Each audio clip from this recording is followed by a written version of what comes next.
Hai teman-teman semuanya, pernahkah kalian berpikir bagaimana tubuh kita bisa bekerja begitu sempurna?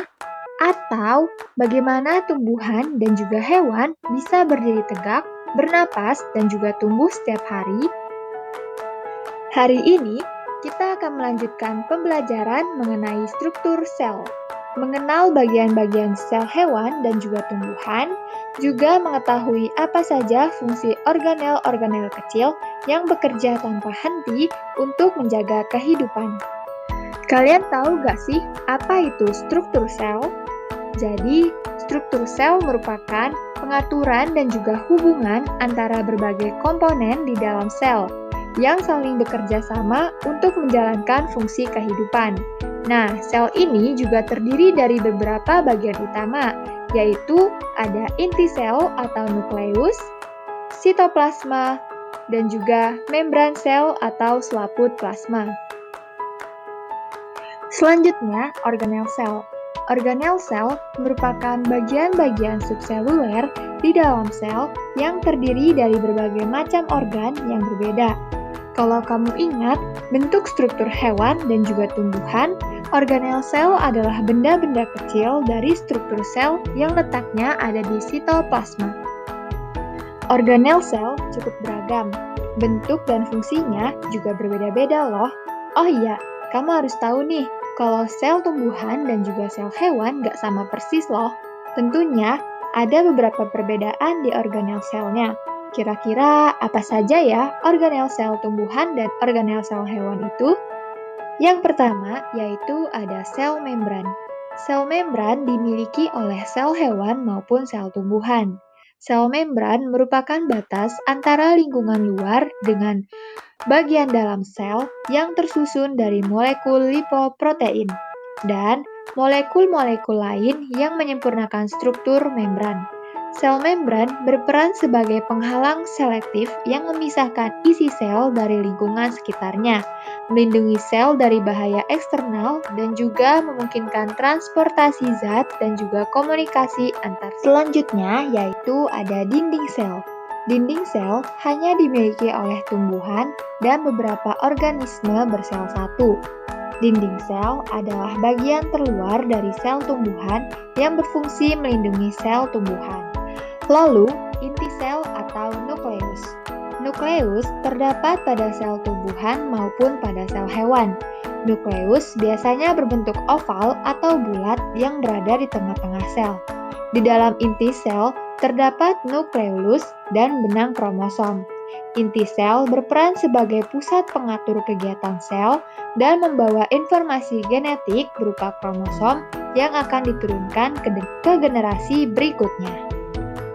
Selanjutnya, mitokondria. Mitokondria terdapat di organel sel tumbuhan maupun sel hewan.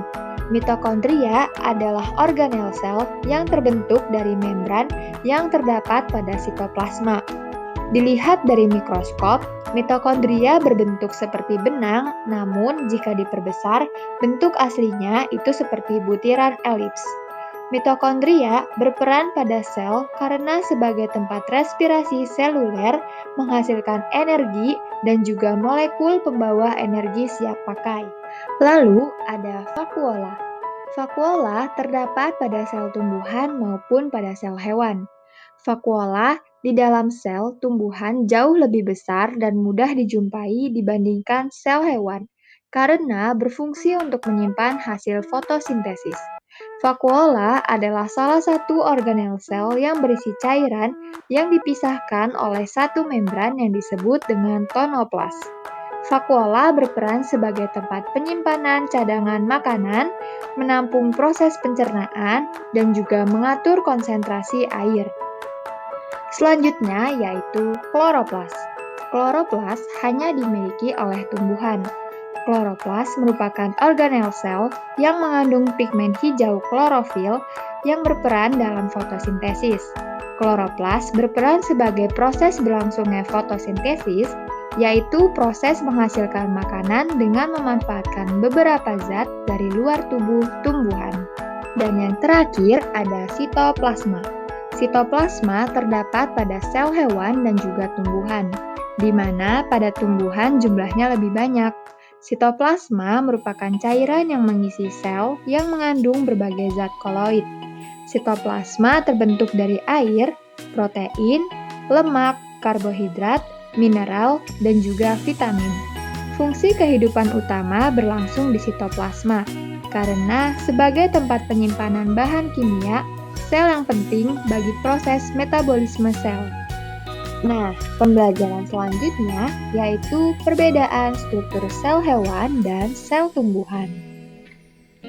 Sel hewan dan sel tumbuhan memiliki beberapa perbedaan yang mencolok.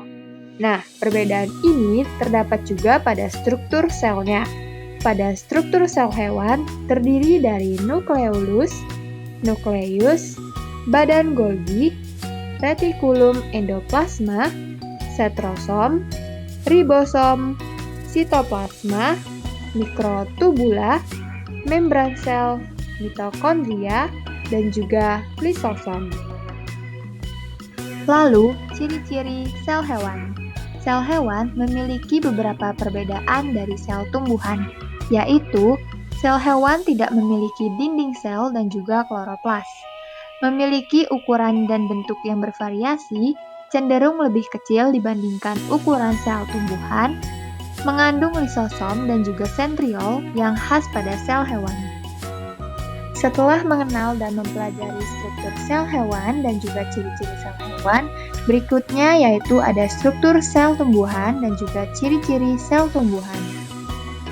Pada struktur sel tumbuhan terdapat beberapa organel sel lain, yaitu ada sitoplasma, retikulum endoplasma, ribosom, membran sel, mitokondria, nukleolus, nukleus, kloroplas, vakuola, Golgi apparatus, mitokondria, dan juga dinding sel.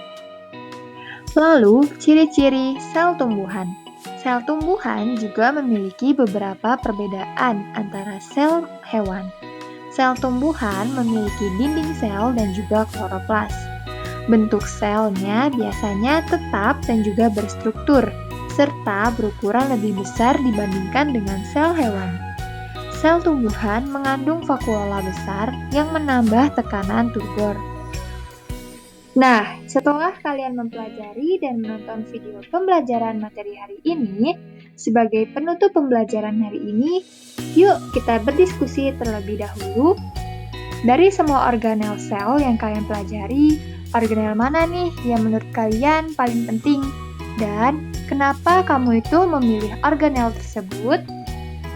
Sekian pembelajaran hari ini. Semoga pembelajaran yang disampaikan dapat bermanfaat untuk teman-teman semuanya ya. Sampai jumpa di pembelajaran selanjutnya.